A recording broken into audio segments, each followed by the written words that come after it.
ఎల్సిలా books పాడ్కాస్ట్కు స్వాగతం.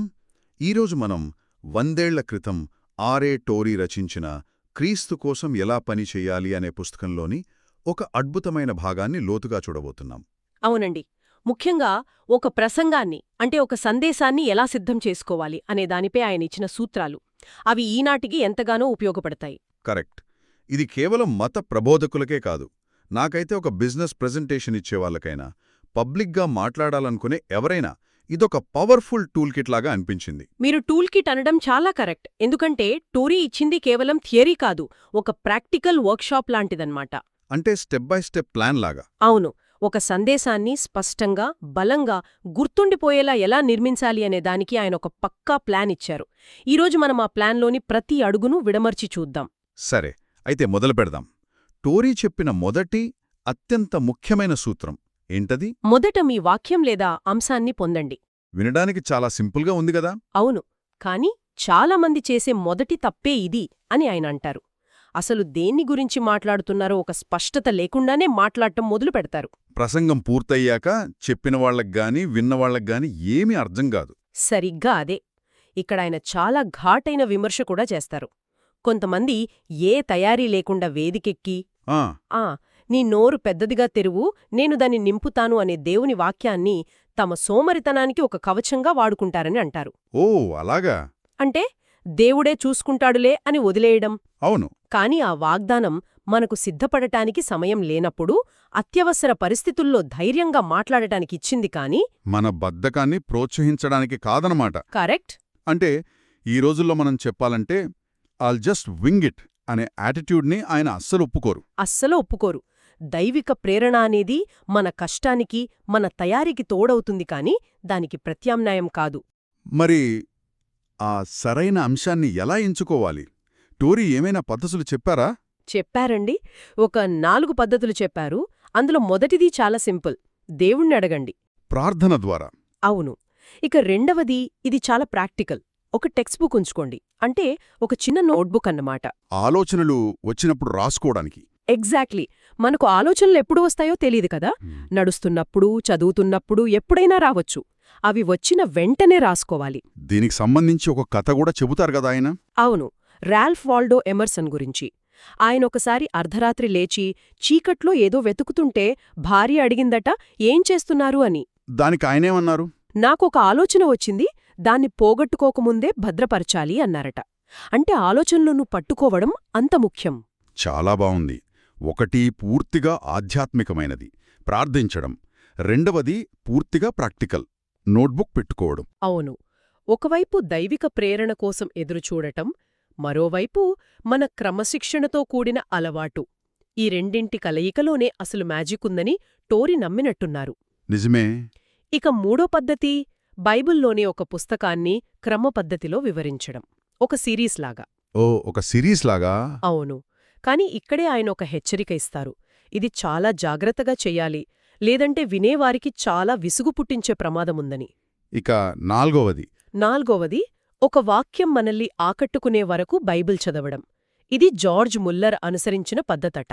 అయితే ఇక్కడ నాకొక ప్రశ్న వస్తుంది. అడగండి. ఈ రోజుల్లో మనకి డెడ్ లైన్స్ ఉంటాయి. ప్రేరణ కలిగే వరకు ఎదురుచూడండి అనే సలహా, అది కొంచెం ప్యాసివ్గా, నమ్మశక్యంగా అనిపించదు గదా. ప్రేరణ కోసం మనమంతసేపు ఆగగలమా? ఇది ఈనాటి కాంటెక్స్ట్లో చాలా సరైన ప్రశ్న.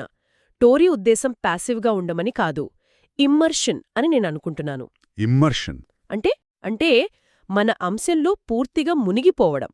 ఉదాహరణకు, మీరొక ప్రాజెక్టు గురించి ప్రెజెంటేషన్ ఇవ్వాలి. అప్పుడా ప్రాజెక్టుకి సంబంధించిన రిపోర్టులు, డేటా, ఫీడ్బ్యాక్లో మీరు పూర్తిగా మునిగిపోవాలి. అర్థమైంది. అలా లోతుగా వెళ్ళినప్పుడు దానిలోని ముఖ్య సందేశం అదే బయటకొస్తుంది.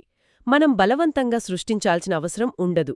టోరీ చెప్పిన చదవడం వెనుక ఉన్న అసలైన స్ఫూర్తి అదే. అద్భుతం. అంటే అంశాన్ని వెతకడం కాదు, మనల్ని మనం అందులో నింపుకుంటే అంశం అదే మనల్ని వెతుక్కుంటూ వస్తుంది. సరిగ్గా చెప్పారు. సరే, ఇప్పుడు అంశం దొరికింది. తర్వాతి దశ ఏంటి? ఇక్కడే టోరీ ఒక చాలా ముఖ్యమైన మాట అంటారు. ముఖ్యాంశాలను తయారు చేయడం కాదు, వాటిని కనుగొనాలి అని. అవును. Find, don't manufacture. అంటే ఆ పాయింట్స్ అన్నీ మనం ఎంచుకున్న వాక్యం లేదా సోర్స్ మెటీరియల్లోనే ఉండాలి. బయటనుంచి తీసుకోరాకూడదు. కాని చాలామంది చేసే పొరపాటు ఇదే కదా, సొంతంగా కొన్ని మంచి పాయింట్లు రాసుకుని వాటికి సరిపోయే వాక్యం కోసం వెతుకుతారు. దాన్ని ఆయన అత్యంత దయనీయమైన మరియు దారుణమైన పని అని చాలా తీవ్రంగా విమర్శిస్తారు. అంటే మన ఆలోచనలకు దేవుని వాక్యాన్ని ఒక రబ్బర్ స్టాంపులా వాడకూడదని ఆయన ఉద్దేశం. నిజం చెప్పాలంటే ఈ మాట చదివినప్పుడు నేను కొంచెం ఇబ్బంది పడ్డాను. ఎందుకంటే మనకు కాలేజీలో, ఆఫీస్లో నేర్పేదే అదే. ముందు నీ బిగ్ ఐడియా ఏంటో చెప్పు, తర్వాత దానికి సపోర్టింగ్ పాయింట్స్ వెతుక్కో అని. కరెక్ట్. కానీ టోరీ దాన్ని పూర్తిగా తిరగేస్తున్నారు. ముందు సోర్స్ మెటీరియల్ను గౌరవించు, ఐడియా దానిలో నుంచే వస్తుంది అంటున్నారు. అలా చేయడం వల్ల ఏం లాభం? మన ప్రసంగానికి ఒక విధమైన ప్రామాణికత, ఒక బలం వస్తుంది. అది మన స్వంత అభిప్రాయంలా కాకుండా ఒక సత్యంలా వినిపిస్తుంది. ఉదాహరణకు ఆయన అపోస్తలుల కార్యములు 13వ అధ్యాయం తీసుకుని దానిలో నుంచే 5 పాయింట్లను ఎలా రాబట్టవచ్చూ చూపిస్తారు. పాప క్షమాపణ మనకు ప్రకటించబడింది, ఇది తెలుసుకోదగిన వాస్తవం, ఇది క్రీస్తు ద్వారా మాత్రమే సాధ్యం. ఇలా ఆ పాయింట్స్ అన్నీ ఆ వాక్యంలోనే ఉన్నాయి. అవును, బయటనుంచి తెచ్చినవి కావు. దీన్ని మనం ఒక లౌకిక ఉదాహరణకు అన్వయించుకుందాం. ఒక కొత్త ప్రోడక్ట్ను లాంచ్ చేయడానికి మనం ప్రెజెంటేషన్ ఇస్తున్నాము అనుకోండి. మన సోర్స్ మెటీరియల్ ఏంటి? Market research data. కరెక్ట్. మనం ముందుగానే ఈ ప్రోడక్ట్ సూపర్ హిట్ అవుతుంది అని నిర్ణయించుకుని దానికి తగ్గట్టు డేటాను వెతకడం టోరీ చెప్పిన ఆ దారుణమైన పని. సరిగ్గా చెప్పారు. దానికి బదులుగా మనం ఆ డేటాను కొన్ని ప్రశ్నలు అడగాలి. ఎలాంటి ప్రశ్నలు? మన టార్గెట్ కస్టమర్ ఎవరు? వాళ్ళ అసలైన సమస్య ఏంటి? మన ప్రోడక్ట్ దాన్ని ఎలా తీరుస్తుంది? ఈ ప్రశ్నలకు డేటా నుంచి వచ్చే సమాధానాలే మన ప్రెజెంటేషన్లోని అత్యంత బలమైన పాయింట్స్ అవుతాయి. ముఖ్యాంశాలను కనుగొనడానికి టోరీ చెప్పిన రెండో పద్ధతి కూడా ఇదే కదా, వాక్యం గురించి ప్రశ్నలడగడం. అవును. ఆయన మత్తయి 11:28 వాక్యాన్ని ఉదాహరణగా తీసుకుంటారు. ప్రయాసపడి భారము మోసుకొనుచున్న సమస్త జనులారా నా యొద్దకు రండి. ఆ వాక్యాన్ని చూసి ఎవరు ఆహ్వానించబడ్డారు, ఆహ్వానమేమిటి, అంగీకరిస్తే ఫలితమేమిటి, తిరస్కరిస్తే నష్టమేమిటి అనే ప్రశ్నలు వేసుకోమంటారు. అవును, ఆ ప్రశ్నలకు సమాధానాలే మన ప్రసంగం. చాలా సింపుల్, ఇంకా చాలా పవర్ఫుల్ టెక్నిక్ ఇది. ముఖ్యాంశాలు దొరికిన తర్వాత వాటిని ఒక సరైన క్రమంలో అమర్చడం చాలా ముఖ్యం. అంటే ఏది ముందు చెప్పాలి, ఏది తర్వాత చెప్పాలి అని. కరెక్ట్. బలహీనమైన పాయింట్తో మొదలుపెట్టి క్రమంగా అత్యంత బలమైన పాయింట్తో ముగించాలని, ప్రసంగాన్ని ఒక క్లైమాక్స్కి తీసుకెళ్లాలని టోరీ సూచిస్తారు. ఓకే, ఎందుకలా? ఎందుకంటే శ్రోతలు ఏ నిర్ణయం తీసుకోవాలని మనం కోరుకుంటున్నామో దానికి దాలితీసే పాయింట్ను చివరగా ఉంచినప్పుడు దాని ప్రభావం బలంగా గుర్తుండిపోయేలా ఉంటుంది. కాబట్టి మన దగ్గర ఒక పటిష్టమైన నిర్మాణం, ఒక అస్థిపంజరం సిద్ధమైంది. కానీ కేవలం అస్థిపంజరం ఎవరిని ఆకట్టుకోదు కదా. అస్సలు ఆకట్టుకోదు. దానికి మాంసం, రక్తం, ప్రాణం ఎలా పోయాలి?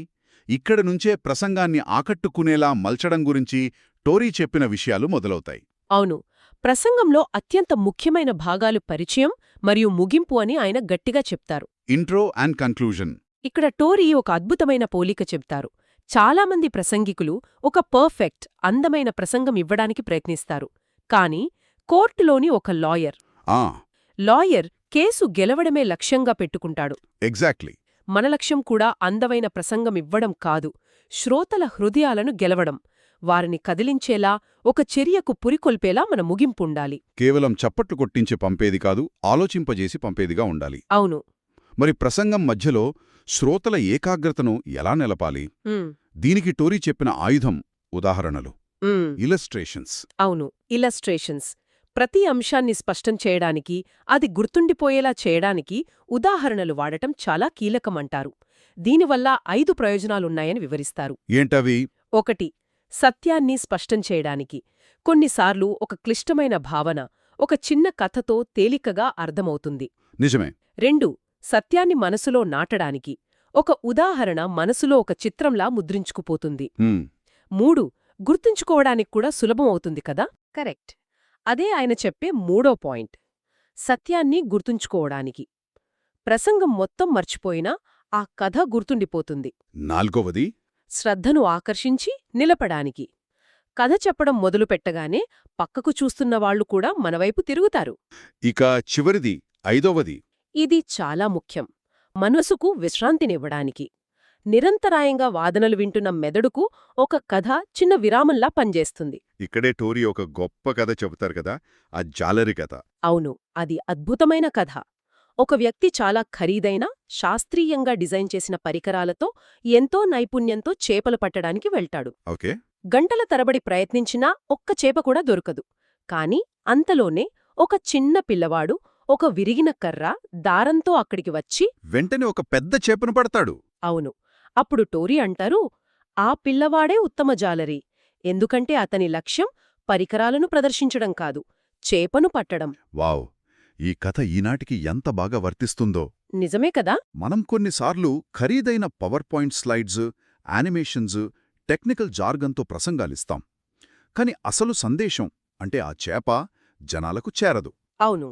కాని ఇంకొకరు సింపుల్గా ఒక మంచి కథతో అదే విషయాన్ని చెబితే అది సూటిగా గుండెల్లోకి వెళ్తుంది. అంతిమ లక్ష్యం మన ప్రసంగాన్ని అందంగా ప్రదర్శించడం కాదు, మన సందేశంతో ఫలితాన్ని సాధించడం. సరిగ్గా అదే. అంతిమ లక్ష్యం ప్రసంగాన్ని కాపాడటం కాదు, మనుషులను గెలవడం. అవును.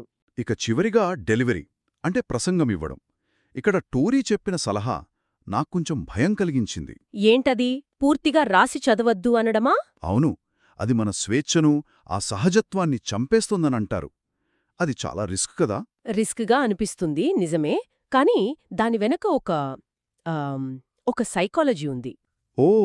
అవును. దానికి బదులుగా ప్రసంగాన్ని క్షుణ్ణంగా ఆలోచించాలి అంటారాయన. థింకౌట్ క్లోజ్లీ. అంటే మాటలను బట్టి పట్టడం కాదు, ఆలోచనల ఫ్లోని గుర్తుపెట్టుకోవడం అన్నమాట. కరెక్ట్. మీరు మానసిక యంత్రాంగాన్ని ముందుగానే సెట్ చేస్తే అది ప్రసంగ సమయంలో దానంతటదే సజావుగా నడుస్తుంది. దీనివల్ల ప్రయోజనమేంటి? మనం పేపర్ చూసి చదవం కాబట్టి మన కళ్ళు శ్రోతలతో ఉంటాయి. వాళ్ళ స్పందనను బట్టి మనం మన వేగాన్ని, మన టోన్ను మార్చుకోవచ్చు. రాసుకున్నదాన్ని చదివితే అది సాధ్యం కాదు. అంటే ఇది ప్రిపేర్ తాకపోవడం కాదు. కాదు, ఇది ఒక ఉన్నతమైన స్థాయిలో ప్రిపేర్ అవడం, లోతుగా ఆలోచించిన దాన్ని స్వేచ్ఛగా పంచుకోవడం. కాబట్టి టోరీ ఇచ్చిన ఈ మొత్తం బ్లూప్రింట్ను మనం ఒక్కసారి సమీక్షిస్తే ఒక శక్తివంతమైన సందేశానికి సూత్రమిదే: స్పష్టమైన ఉద్దేశ్యం, సోర్స్ మెటీరియల్పై ఆధారపడిన నిర్మాణం, ప్రార్థన మరియు పరిశ్రమతో కూడిన తయారీ, శ్రోతలను కదిలించే ఉదాహరణలు, మరియు చర్యకు పుడుకొల్పే ఆచరణాత్మకమైన ముగింపు. అవును. కేవలం కళాత్మకంగా ప్రసంగించడం కాకుండా శ్రోతల జీవితాల్లో మార్పును తీసుకొచ్చే సందేశాన్ని ఇవ్వడంపైనే మన దృష్టి ఉండాలి. ఈ పద్ధతులు 100 ఏళ్ల క్రితం చెప్పినవి, అయినా వాటి విలువ ఈనాటికి తగ్గలేదు. తగ్గలేదు. కాని మన ముందు ఒక ముఖ్యమైన ప్రశ్న ఉంది. ఏంటది? మనం నివసిస్తున్నది నిరంతరం సమాచారంతో నిండిపోయి, ఏకాగ్రత అనేది అత్యంత విలువైన వనరుగా మారిన ప్రపంచం. అటెన్షన్ స్పాన్స్ చాలా తగ్గిపోయాయి. నిజమే. ఇలాంటి ఆధునిక ప్రపంచంలో టోరీ చెప్పిన లోతైన తయారీ, నిర్మాణాత్మక వాదన వంటి సూత్రాలను, వాటి సారాంశం కోల్పోకుండా నేటి శ్రోతలను ఆకట్టుకోవడానికి మనం ఎలా మార్పు చేయవచ్చు? ఇది ఆలోచించాల్సిన విషయం. బహుశా సమాధానం టోరీ చెప్పిన ఉదాహరణలు, కథల వాడకాన్ని మరింత పెంచడంలోనే ఉందేమో. తప్పకుండా ఈ పుస్తకాన్ని సంపాదించి చదవండి, దేవుని ఆశీర్వాదాలు పొందండి. విన్నందుకు ధన్యవాదాలు. మరిన్ని విశ్లేషణల కోసం మా ఛానల్కు సబ్స్క్రైబ్ చేసుకోండి.